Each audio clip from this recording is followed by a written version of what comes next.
Hello and welcome to Sunday. If you see some little white ears floating around, that's Benjamin.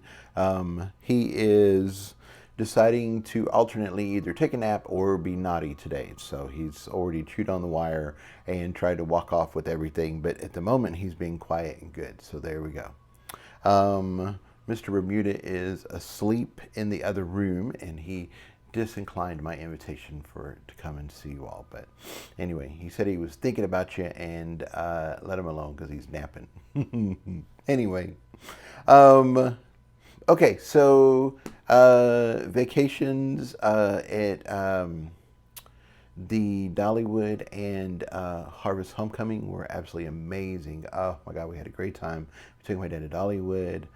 We saw the illuminations down there. They were just fantastic. I couldn't believe all the different pumpkins and how they put it all together. It was amazing.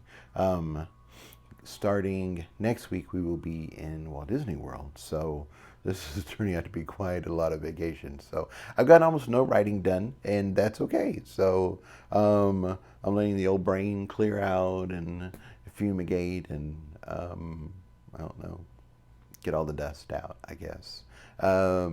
So yeah, so the next time I will be seeing you guys or reading to you guys will be the 13th of November. So anyway, just let you know in case you want to make a note of that. But other than that, obviously I'll be posting on Facebook, and you'll get a notification from YouTube and, all that good stuff. Okay, so chapter 15 was we started to meet Nebuchadnezzar. And so I will just read the very last little bit of that, and then we will start off on the next chapter. I take it we weren't highly ranked? Annabeth finally asked. Nebuchadnezzar closed his eyes and inhaled through his nose like he was savoring a fine wine and sniffing out notes of vanilla, apple, and other spices. Then he opened his eyes wide, like he was trying to see all of us at once. You came in dead last, he said bluntly. Chapter 15, Nebby. We all glanced at each other in surprise. We all had our game faces on, though, as this guy was just weird. So it wasn't like we fell out of our chairs in shock. I think he was expecting more of a reaction as he emphasized it again. You came in last place, and it wasn't by just a few points, it was by a lot. His tone started to sound gleeful. In fact, you broke the record with your negative score. No team in the entire history of the MMTL has ever finished a round with as low a score as you have. Now I recognized what I was saying. This guy had come here to gloat. He wanted to see our reaction to the news and rub it in. I'm sure you will be more than happy to tell us how that happened, Sandy said sarcastically. It would be my pleasure, he replied, like he'd been handed his favorite toy. The man steepled his fingers together as if he was a professor and was ready to impart his sage knowledge. I think Sandy's sarcasm had gone right over his head. Everything that Annabeth said your team accomplished was correct. However, there was one big category she left out. He paused to make sure he had our attention. Then he inhaled again, like he was searching for the scent of our despair. The category you are missing is the interaction between teams, he grinned. Player versus player, I said as I realized where he was going with all this. I believe that is the modern terminology, Nebuchadnezzar agreed. This was one of several hidden categories for scoring, and although there were lots of hints dropped along the way, although there were lots of hints dropped along the way. It was in all the literature, the promos, and the opening ceremonies practically shouted that we had too many teams participating. It only makes sense that teams would gain points for eliminating each other, or in your case, you would lose points for saving other teams. He shook his head in mock sympathy. If the house weren't so bad at so many things, you'd actually be half decent. But somehow, the few house teams that end up in tournaments always manage to shoot themselves in the foot. It would be sad if it wasn't so entertaining to watch. He licked his lips like he could taste how much fun it was. When we heard there was a house team participating in the MMTL at the last moment, it piqued our interest, and I thought I'd come and check it out. You did well at the beginning, and I thought I might have to get involved. I couldn't see your run directly, of course, as you were too insignificant to rate your own recorder. However, your accomplishments were stacking up, and you almost had me worried. After all, we can't have the house actually doing well, can we? He chuckled dryly. Then, in typical house fashion, you managed to muck it all up. It was beautiful to behold. You couldn't have done a worse job if you tried. And best of all, I barely had to do a thing. I merely sat back and cheered as Central Command weighed the results and decided you needed to be punished. He chuckled again as Sandy glared at him. Ah, this is lovely. If it's any consolation, you've made my whole year. Actually, you've made my whole decade, so thank you for that. I can't wait to see what you do next. Sandy was fired up, and she lit into the guy while I took a moment to process everything. Nebuchadnezzar had said a lot, maybe more than he'd realized. I'm not surprised there was hidden scoring, my analytical side noted. The whole concept of points, why they matter, and how you get them is all so vague. It really leaves the final results open to interpretation. And we're the house team, I noted, so any interpretation isn't going to go our way. Still, I must admit, I'm surprised and not happy about being in last place. I know, my analytical side growled. Last place, that sucks. That sucks big, hairy ass, like crusty, nasty, flea-ridden ass. I was getting scents and images to back up his disappointment, and I had to fan the air and back away quickly. It also made me laugh at just how awful it was, which was probably why he'd done it. I wouldn't obsess about it too much, my analytical side said. Now an emotional meltdown had been averted. You're still in the tournament, and there is still time to gain points. Meanwhile, isn't it interesting that Nebby used the word we when he talked about paying attention to house activities? He made it sound like there was a group of people keeping an eye on the house, I agreed, and that they were there to make sure the house failed. Nebby seems to be in a good mood, my analytical side noted.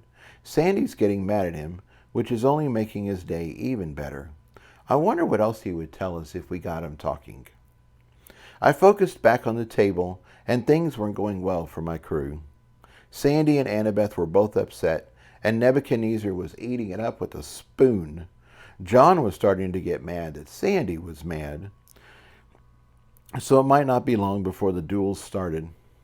I stood by my initial assessment that this guy was powerful, and I couldn't help but think that we were playing right into his hands. Time to change the script. Nebuchadnezzar, I said loudly, that's a very unusual name. It's from the Bible, right? Is that your birth name or something you picked up along the way?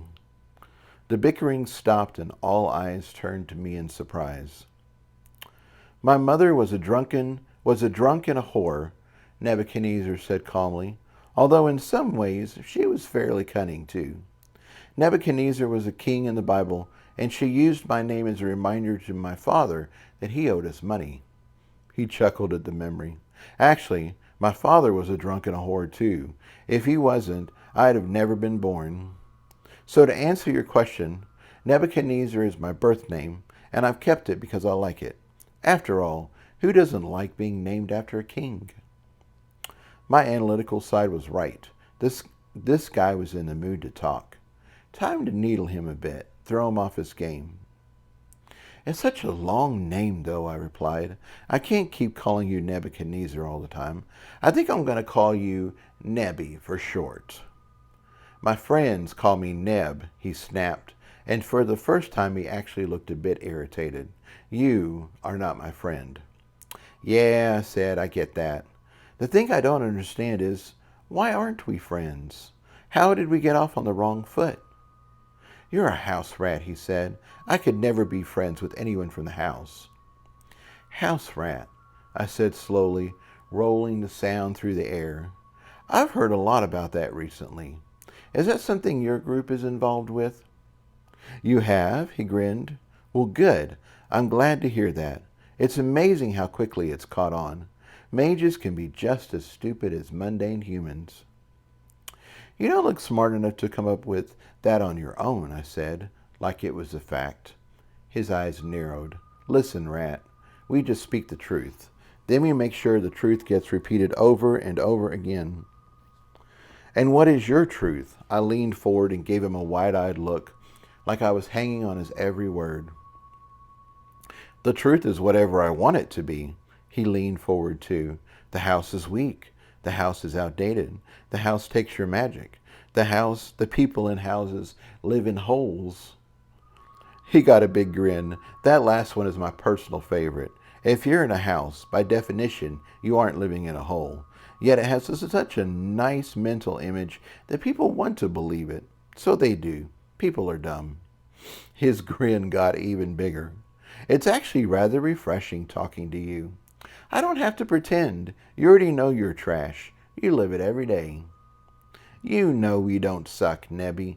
I scolded him like he was a naughty boy. We have the best trainers, the lowest tides, and the best living conditions of any school out there. You already know that living in the house is better in every way. Otherwise, you wouldn't be fighting it. He stopped smiling and his lips compressed into a thin line. First of all, my name is Nebuchadnezzar. Learn it, use it, it is your doom. As for the house, it's the lowest, vilest entity in the universe. It is a parasite, offering shelter and yet sucking its mages dry. At least schools are honest. You know where you stand with the school, and you know whom you can trust. They aren't perfect, but anyone can join, and with dedication and persistence rise through the ranks.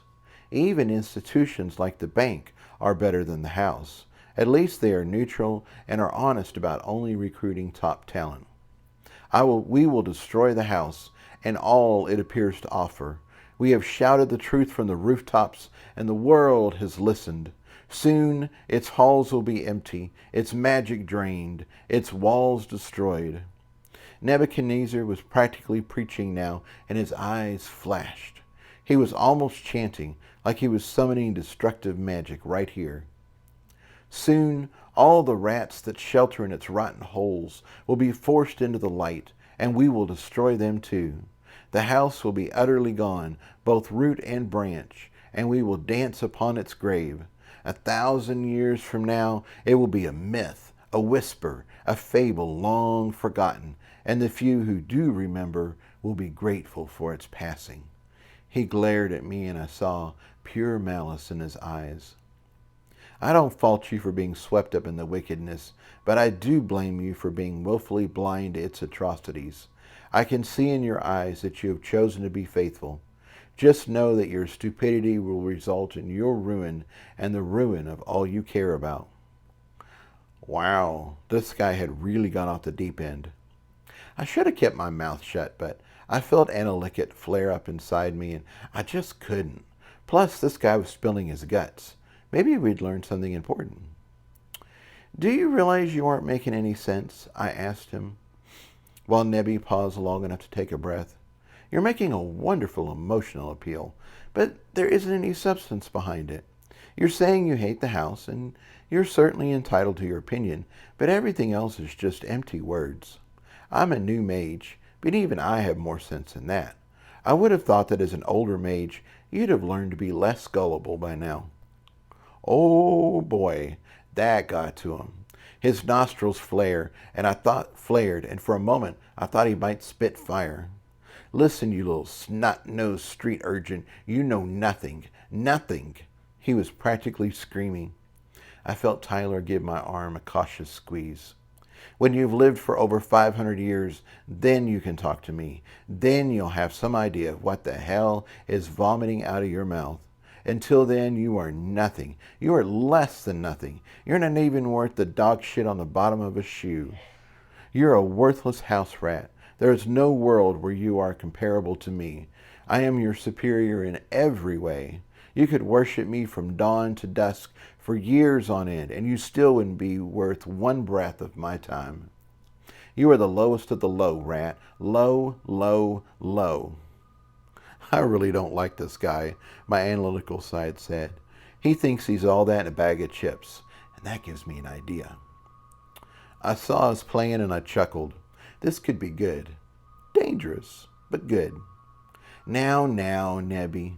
I made calming motions like he was a crazy ant that needed to cool down and get a grip. There you go, being all emotional again. You and I both know you're not superior at everything. That just isn't possible. For one thing, I'm certainly much better looking than you. I flashed him my best smile and batted my eyelashes at him. I'm stronger than you, Nebby growled.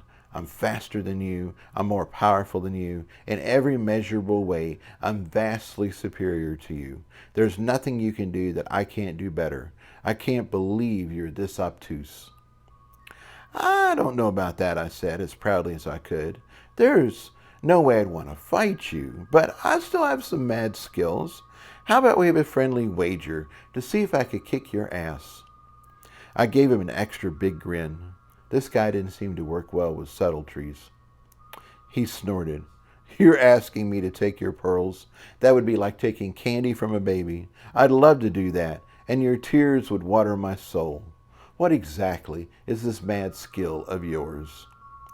I'm great at jigsaw puzzles, I declared proudly.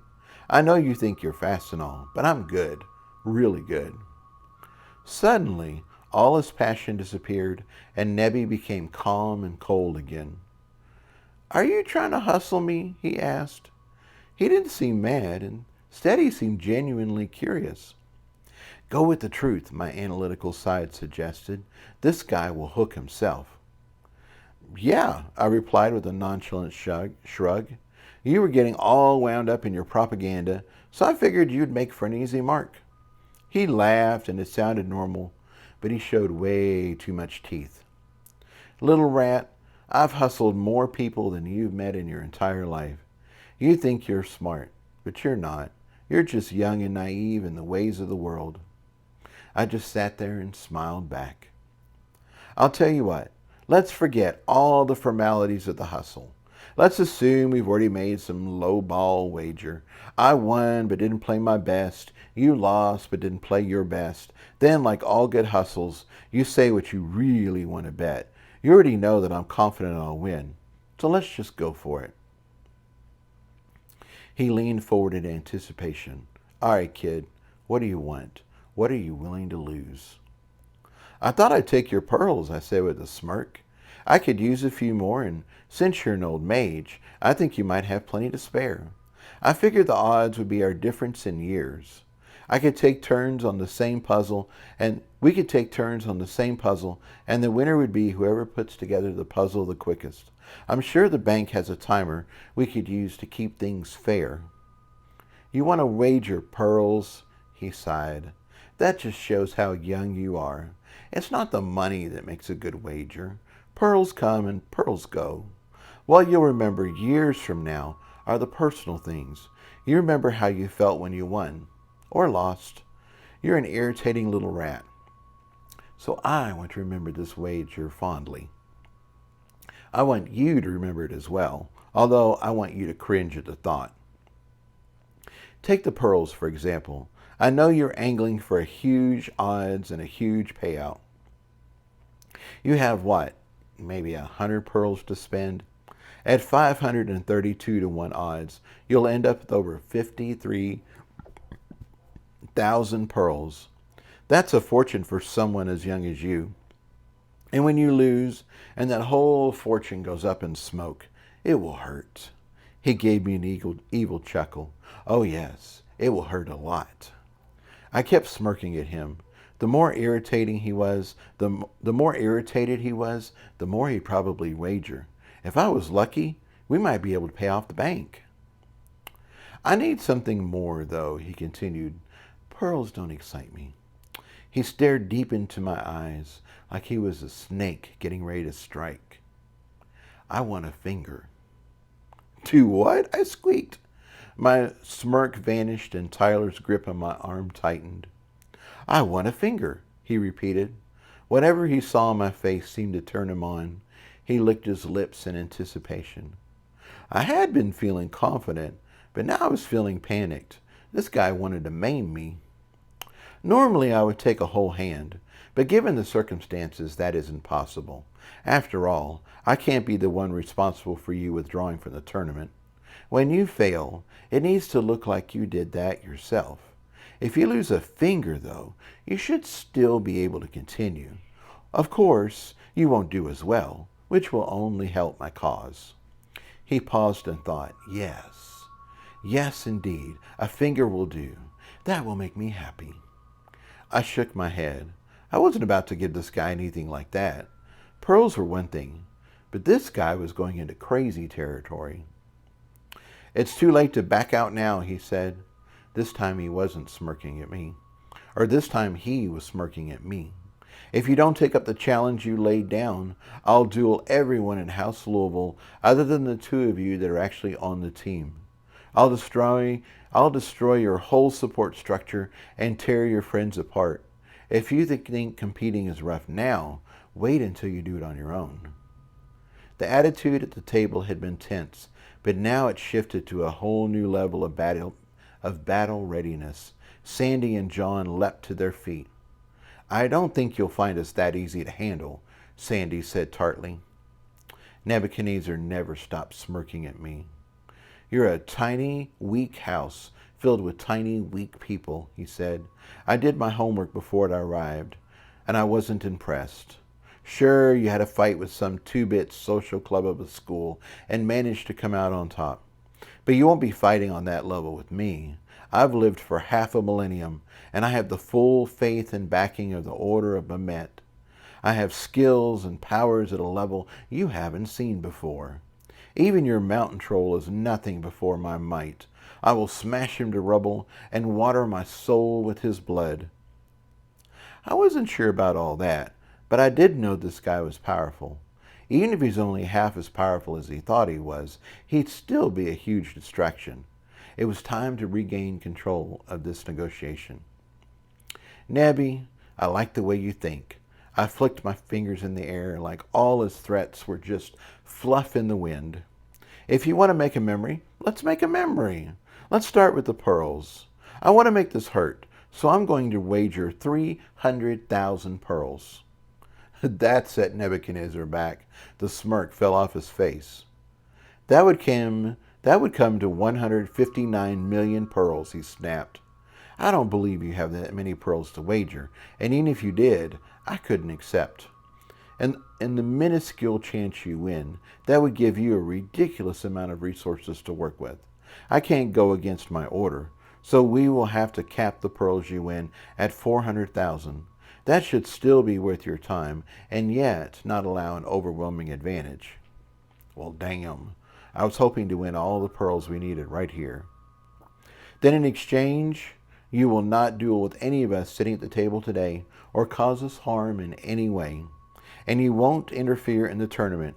You're only here to monitor the situation after all, and you seem pretty sure we'll mess things up on our own.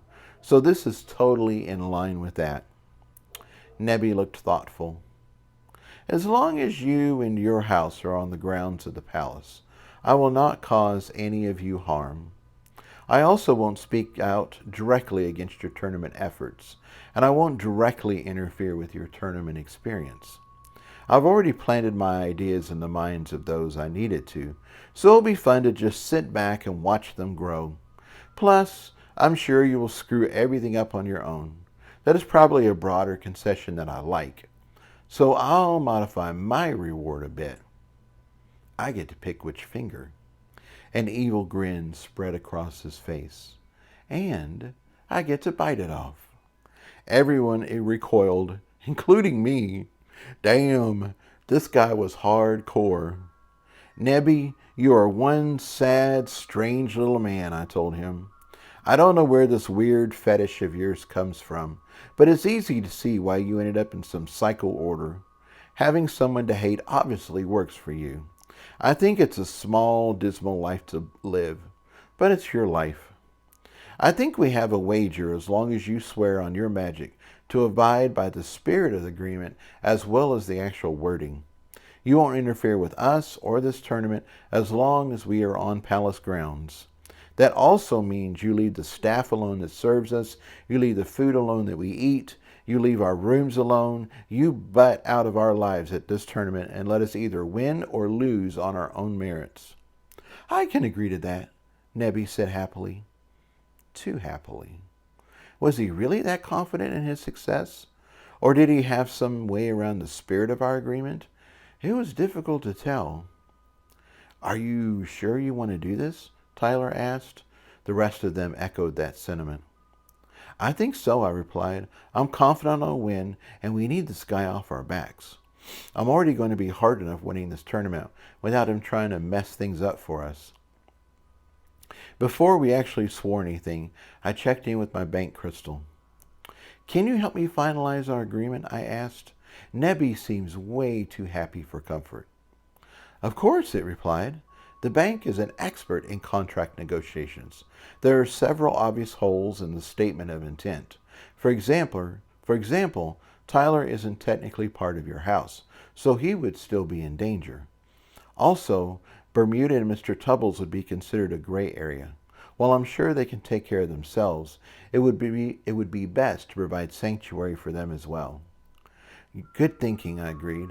Also, it occurs to me that we're protected from direct attacks by Nebby himself. But what if he hires someone else to attack us? I was going to discuss that next, it said. There are many ways to indirectly influence the tournament, and I'll try to cover most of them. Wait for a moment while I contact his bank stamp and see what I can do. I expected it to be busy for several moments, but it only took a few seconds. Nebuchadnezzar already has several commitments to his order, so I won't be able to lock this agreement down as much as I wanted. He will still be able to see and communicate with you, and he'll be able to disparage your team to others. It's more than possible that he could get other mages riled up enough to attack you or hinder you in some way. However, he won't be able to directly hire anyone or bribe anyone to go against the team. I'm sorry I couldn't do more. The crystal sparkles flashed red, and I felt its frustration. You've been a huge help, I assured it. This agreement is much better than I'd be able to do on my own. I read over the new wording, which was still pretty short, and then returned back to Nebby. The wager is ready, I told him. Review it, and then swear on your magic. I swear on my magic to this wager, he declared. His eyes never left mine, and I don't think he reviewed the wager at all. Should any part of this wager seek to remain after 4 weeks, it will automatically terminate, and I will be free of any bindings. Oh, that was a good addition to add. I hadn't thought about how this ended. Technically, with the original wording, we could have stayed at the palace for years and been safe from this guy. I echoed his swear, and then we tapped bank stamps, sealing the deal. Nebby directed one of the wait staff to run to the library and bring back a jigsaw puzzle with at least 2,000 pieces. Everyone sat back down again, and while we waited, he ordered a drink. You know, you seem like a real asshole, I told Nebby, but this is one time I don't want to give you the finger. John laughed so hard he snorted, and that eased the tension a bit. Nebby looked confused, so I guess the joke didn't translate well. Just so you know, you hustled yourself, Nebby said smugly. I happen to like jigsaw puzzles. I started playing them when they were actually made out of wood, and the pieces were cut out by hand. I've played thousands and thousands of puzzles, and it's going to be a true pleasure taking your pearls and your finger. He snapped his teeth at me and then licked his lips. Well, that didn't sound good. I tried my best to look confident, but this guy was getting to me. Just do what you do best, Tyler said as he held my hand. You take situations that should be impossible and come back stronger. This is just like every other time. Even if you lose today, you'll be down a few pearls you'll only be down a few pearls and a finger. You've recovered from much worse than that. I took a deep breath and let it out. Tyler was right. I'd gotten punched in the face by a golem. That was my baseline for nasty things to happen to me. I'd recovered from that, and I'd recover from this too. Of course, it would take time to recover, and I only had until tomorrow, but I'd make it work, somehow. And if you do get hurt, I'll give you a kiss and make it all better. Tyler gave me his beautiful, warm smile. I burst out laughing. That better be one hell of a kiss, I exclaimed. Oh, it will be, Tyler replied. His warm, chocolate eyes told me he would always be there for me, even if I was down a digit. I gave his hand a grateful squeeze, and he squeezed back. I also took Hope from Bermuda. He'd finished taking a bath, and now he was just chilling.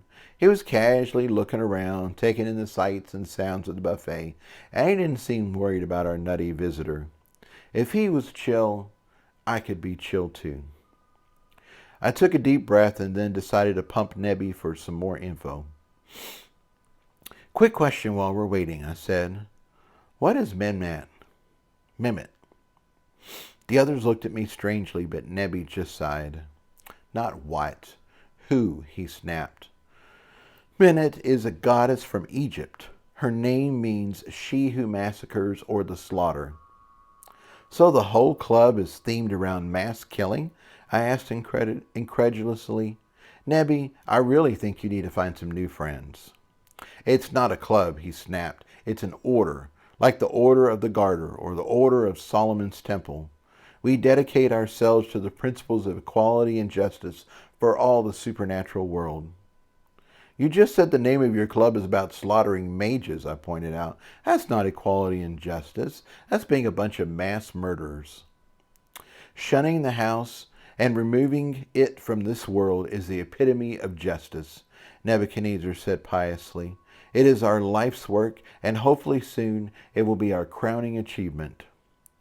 You're a villain, I said in wonder, like a real-life supervillain.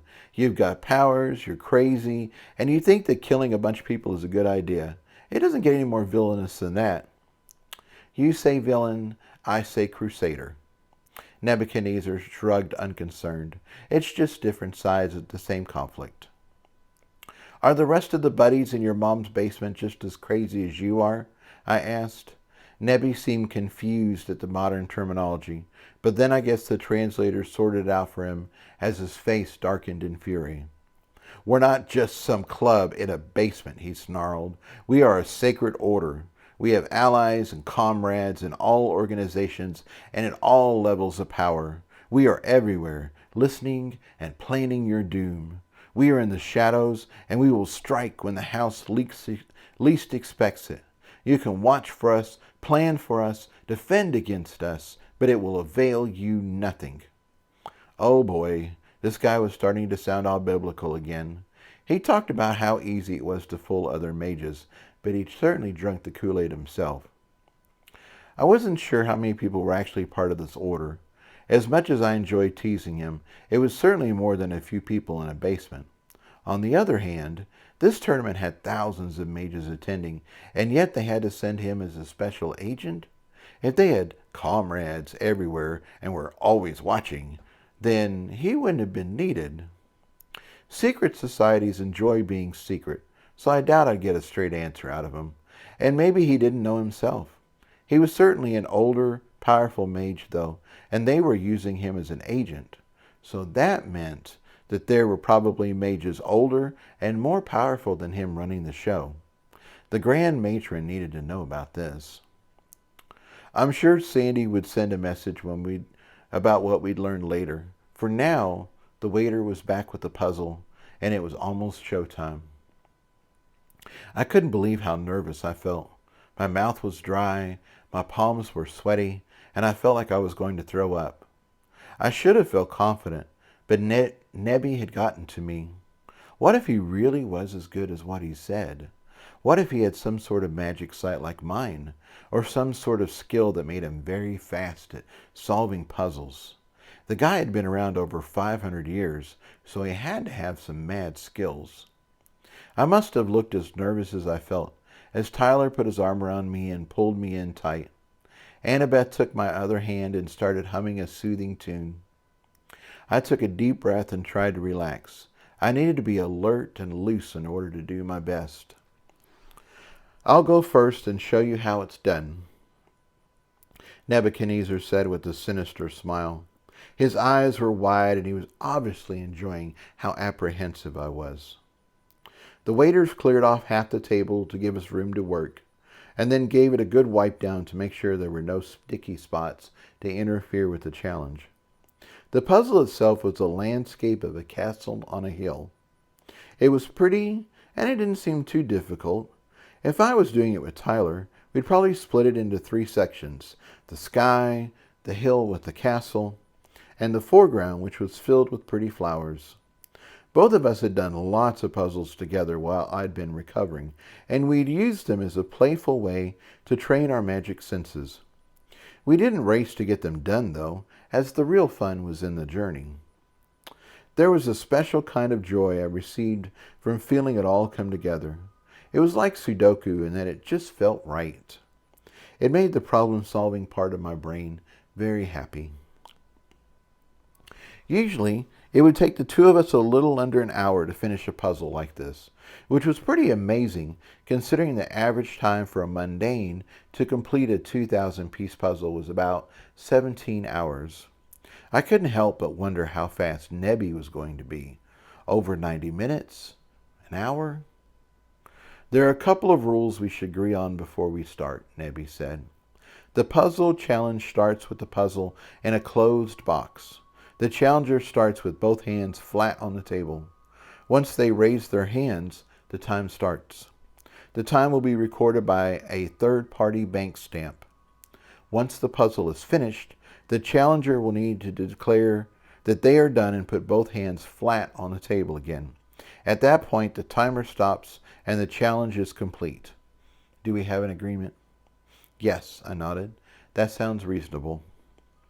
We both agreed that the waiter had gone to get the puzzle would be our timekeeper. Nebby sat down at the table and put the puzzle box in front of him. He took a deep breath, centering himself. Then he put both hands flat on the table and gave the waiter a nod. Go, the waiter commanded, and Nebuchadnezzar burst into action.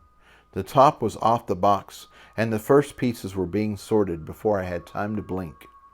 I usually start by dumping the pieces out, flipping them all picture side up, and then assembling the edges of the puzzle first. Nebby didn't even wait to do that. He treated it like little mini puzzles, and within the first 30 seconds, he was already putting the castle together. Crap. This guy wasn't kidding. He really was good at puzzles. He wasn't only good at solving puzzles, he was also moving extremely fast.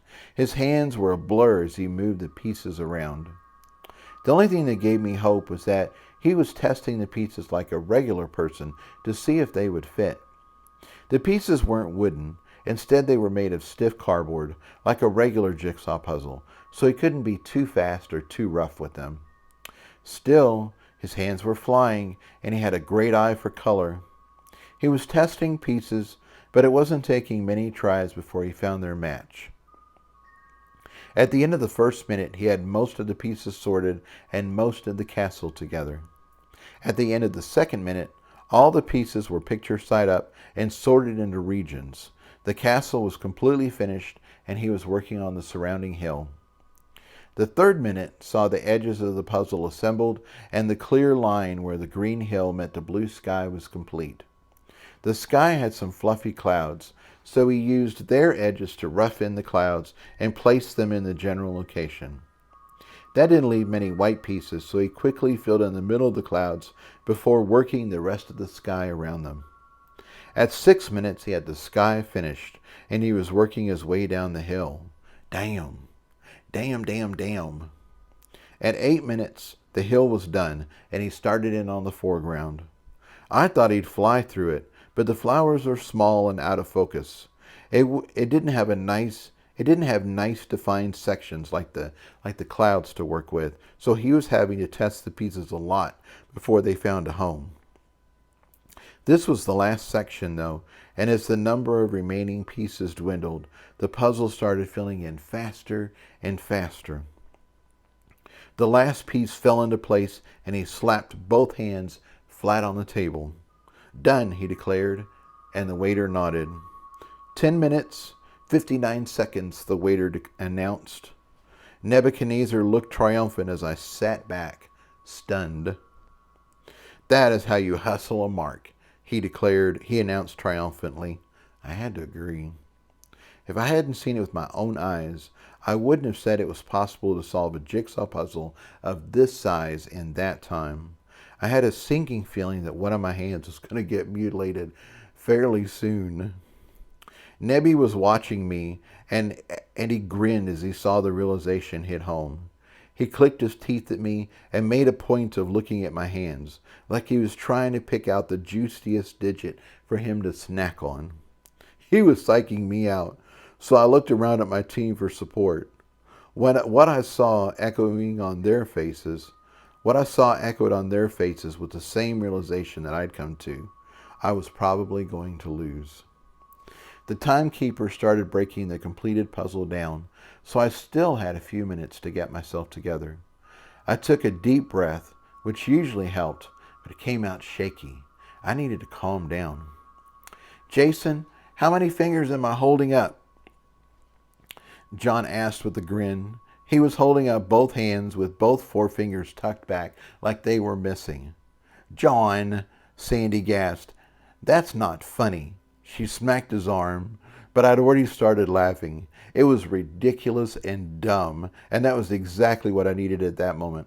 My laughter gave the others permission to let loose, and soon we were all cackling and holding up hands with missing fingers. "You know, you're so good looking I can't take you anywhere," Tyler said as his eyes twinkled. "We can't even have breakfast without somebody asking for your digits." For some reason, that felt even more irreverent than what John had done, which made it even funnier. We howled with laughter until Sandy decided to get in on the action. "When this is over, I'll have to make your new favorite dish," she said. Then she started laughing so hard she couldn't get out her own punchline. We had no idea what it was, but she was so tickled we couldn't help but giggle with her. Finally she gasped out, "Fingerling potatoes," which set us all off again. I looked to Annabeth to see if she had something to contribute, but she shook her head. "I got nothing," she admitted, "but I know you'll do your best, and we'll be proud of you."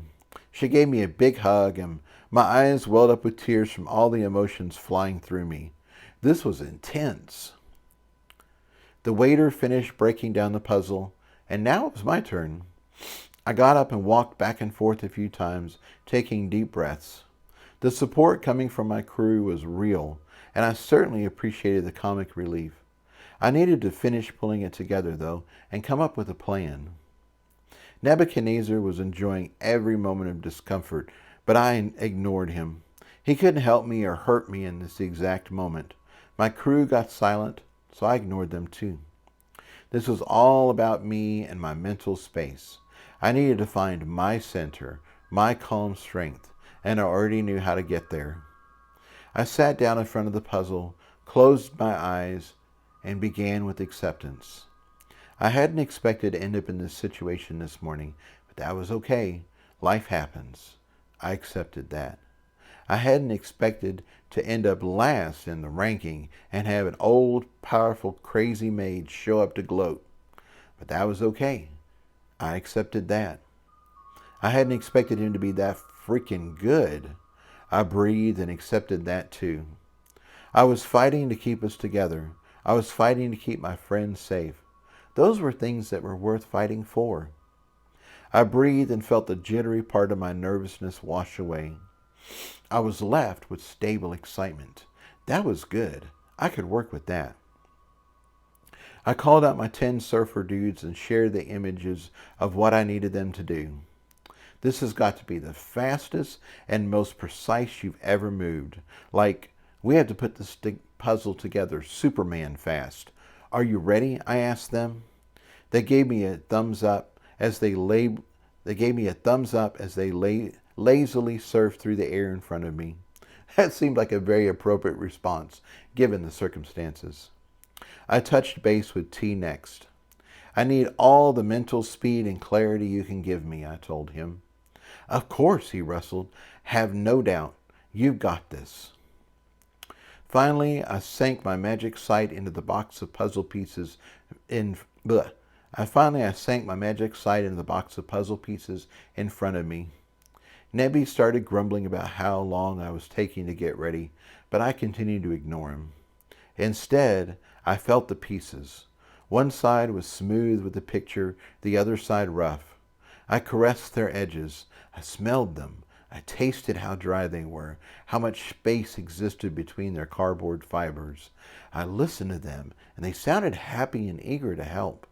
I put it all together, and they sort of told me where they wanted to go. I was ready.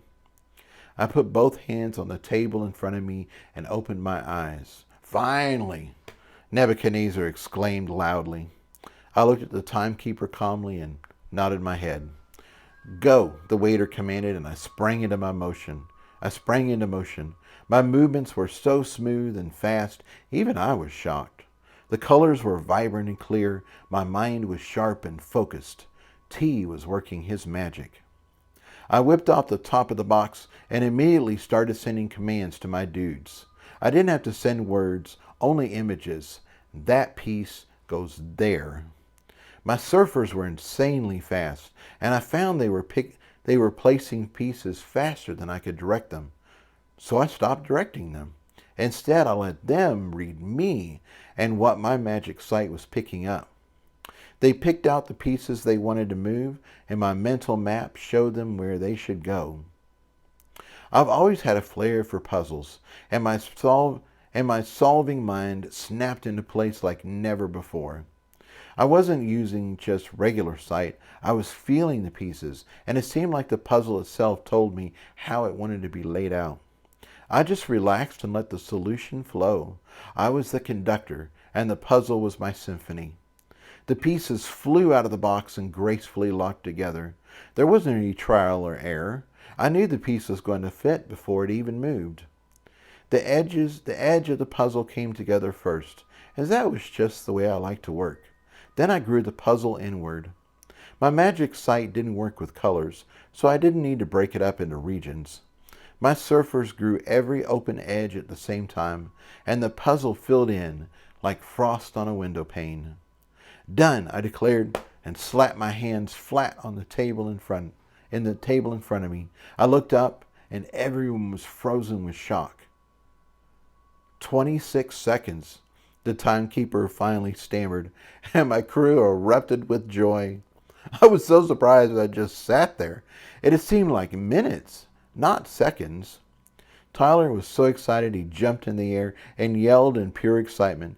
Then they all ran around the table to hug me and congratulate me at the top of their lungs. Annabeth was so relieved she cried, and Sandy almost joined her. As the realization hit me that I'd won, I felt a bit weak-kneed myself. We were safe, I was richer, and I wasn't going to have my finger chewed off. This was shaping up to be an amazing day. I thought Nebby might throw a few curses my way, but instead he got to his feet and walked off without saying a thing. He'd lost, and now he's going to have to honor our wager. He wasn't going to be a gracious loser, so I guess there wasn't anything he needed to say. Well, that's what I thought, until my magic sight caught him giving a faint smile, and I heard him humming a jaunty tune under his breath. Something is off, my analytical side said quickly. He's not reacting like some crazy zealot. He's just lost a bunch of pearls and his chance to collect a grisly trophy, so he should be pissed off. Instead, he's acting like he had a bit of fun, and now he's off to do more important things. That doesn't match up. I completely agreed, but I didn't want to sit and stew about it at the moment. My crew was ecstatic, and I wanted to celebrate with them. We whooped and hollered and hugged all around. That left us hungry, of course, so it seemed like an excellent time for a third trip to the buffet. This time I went with a breakfast casserole. It looked yummy, but I decided to celebrate and really go overboard. So I smothered it in sausage gravy. It looked insane, but it smelled delicious. When we got back, I discussed all the crazy shit Nebby had talked about. Or we discussed all the crazy shit Nebby had talked about. I told them what I'd seen at the end, and everyone agreed it didn't add up. Sandy put everything together in a message and sent it to both the Grand Matron and Amaya, the head of House Hyderabad. Hopefully they would know more about the Order of Mehmet than we did, and hopefully find it useful. Before we got too much into our day, I checked with my bank stamp to make sure my winnings had been transferred over. I was hoping I didn't have to chase down Nebby to get my money. The pearls were transferred as soon as you were the uncontested winner, my bank crystal said proudly. Never fear, my young mage. I'm looking out for your best interest. If there had been a problem, I would have alerted you immediately. Thank you, I said, and sent it images of pressure, heat, and connection in the stones and the earth. Penny had taught me that was the equivalent of a metal hug. My crystal seemed surprised, but thrilled, and sent me back images of getting a hug from a huge man that looked like the Kingpin from the comics. The Kingpin is known for being a villain rather than a cuddly hugger, but that was close enough. The team's scoring has been officially released, Talk said as he flew to the center of the table. This would be an excellent time to review it before we move on with our day. I agree, Sandy said. We already know we're last, but let's see the list of teams anyway. Talk snapped his fingers, and a list of teams appeared in the air beside him. He did it with a flourish, and then gave me a happy grin. He'd certainly come a long way from the blocky apparition that froze all the time. He was still relying on our magic, though. I made a mental note to see about fixing that later. Surely there had to be a way to reroute some of the power the bigger apparitions were getting. The first place team was called Angels of Mercy, and they had 4,730 points. That seemed like a strange name for a fighting team, but it was obviously working for them. The top 10 teams all had lots of points, but it fell off pretty quickly from there. It was just as I suspected. The premier teams had arrived first and snagged most of the easy quests.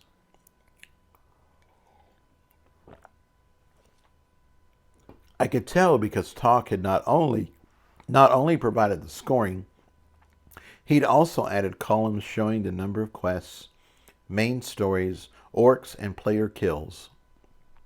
The Angels of Mercy must have been pretty badass, as they'd completed 8 quests, 4 storylines, 192 orcs, and 21 player kills. Even with getting there before us, it was still an impressive haul. There wasn't anything listed about closing orc portals, but that only affected a few teams, so I'm sure it wasn't worth its own column. Talk started scrolling quickly, and once we got past 100 teams, the score settled around 260. Most of the teams at that level had completed 1 mini quest, killed a couple orcs, and maybe knocked off 1 or 2 players. At 700 teams, the score dropped down to 20, and at 800, the scores dipped below 0. Their tally in the player kills column was negative, which I could only assume meant that they had actually helped other players stay alive. The negative scores still weren't too bad, trending down to a negative 100 points. Then Talk reached the last place, and Sandy gasped. We all stared at it for a moment. The number didn't seem real. Minus 7,420. Damn. Like, seriously? Holy shit. Nebby hadn't been kidding. I could see why this was a record. I just wish it had been a good record, not a bad one. Can we see exactly how that score breaks down? Sandy recovered first. Talk snapped his fingers and the list was replaced with the details for our team. Team House Louisville. Quests. 7 times 100 equals 700. Quest stories completed. 2 times 200 equals 400 points. Orcs killed. 167 times 10 equals 1,000 670. Player kills minus 1,119 times 10 equals minus 11,190. Portal bonus 1,000 points. Final score minus 7,420. And while I got it up, I thought I would just, I don't know if you can see that. Actually, it may come through backwards for you. But anyway, it's a lot of numbers to throw at you. Note, a probability study was commissioned to determine the effects of the beacon lights and the crowd chant on the other players. If it was probable that the team would not have returned, then the entire team was counted against you. If it was probable that the team would have survived on their own, no points were assessed against you. If it was probable that the team would not have returned, then the entire team was accounted against you. The projected margin of error for the study was 1.9%. The judges manually reviewed this case and rounded the number in your favor. This ruling is final. Good luck on the next stage of the tournament. I'm so sorry, Annabeth said. She put her hands over her face and shook her head, like seeing the score was just too much. I never should have suggested we help the teams the way we did. This is all my fault. Of course it's not your fault, I said quickly, and leaned over to put my arm around her. This isn't anybody's fault. We just did what felt right to us, and the scoring didn't like it. That's all. Besides, I'm the one that lit up the exit. If it's anyone's fault, it's mine.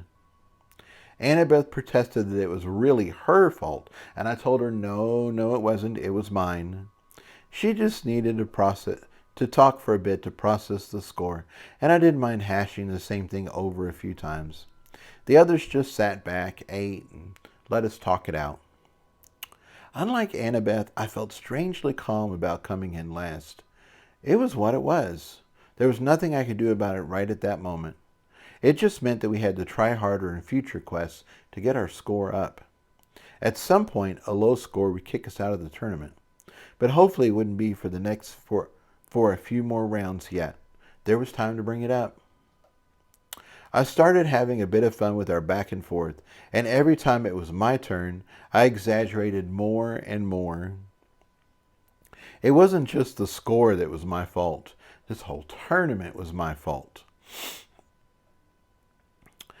I should have let the mages rot in the midnight sun and gone around and stolen their clothes. Then I could sell their clothes on consignment and raise money for house awareness. That got me the hairy eyeball. Are you making fun of me? Annabeth peered at me suspiciously. Not at all. I shook my head mournfully. It's my fat cheeks. Nobody likes a skinny guy with fat cheeks. That's why they hate me. You don't have fat cheeks, she burst out laughing. There isn't anything fat about you, and nobody could hate you. You're too sweet. It's true, I mock protested. Bermuda smacks my fat cheeks all the time, and he's like, move it, fat cheeks, and get me some food. Bermuda looked at me like, Daddy, you are batshit crazy. I think I'm going to ignore you now. He looked away as I puffed out my cheeks like a blowfish and began making slurping noises. Stop it. Annabeth was laughing for real now. I made blowfish cheeks at her and tried to look sad all at the same time. I think I just managed to look cross-eyed as Annabeth smacked my arm. Jason, stop. She was still laughing, so I was going to really ramp up the physical comedy when Goldtrim stopped by. He very politely let us know that if we were done with our breakfast, then Darius was ready to see us for our interview. I was grateful for the distraction, and I think we were all ready to get out of there. Before we moved on, though, I had a question about the scoring. Talk, I don't see a column for pearls, I said quickly. Surely we got points for the pearls we collected. I should have mentioned this sooner, Talk replied, as I get asked that at every tournament. The pearls are considered to be their own reward, and no additional points are awarded for them. The pearls help the team to pay back their entrance fees and provide funds for spending at the palace or the fair. Whatever your team collects is yours to keep, but the tournament doesn't actually track them. They have no bearing on your ranking or placement in the tournament. I was surprised, but that didn't make sense. The tournament had given us points for quests and stories, so the pearls were just an added bonus. Before we move on, I wanted to say that I'm very proud of you, Talk continued. I didn't expect a house team to be able to complete even one quest, especially since you arrived in the realm as the last team. For you to have completed 2 storylines is just amazing. On top of that, you stopped a wave of orcs and closed a portal on your own. Even the top teams couldn't have done that with just 2 people. He paused and looked at us in wonder. I knew this team was special, of course, but now I'm beginning to believe you might actually go far in this tournament. He gave us all a deep bow. I can't tell you how exciting this is for me. Most of the teams I've worked with have lost in the first round. For you all to be going into the second round is already a big achievement. I know your current score seems disheartening, but it won't come into play until later rounds. You still have time to gain points and get it back to where it needs to be.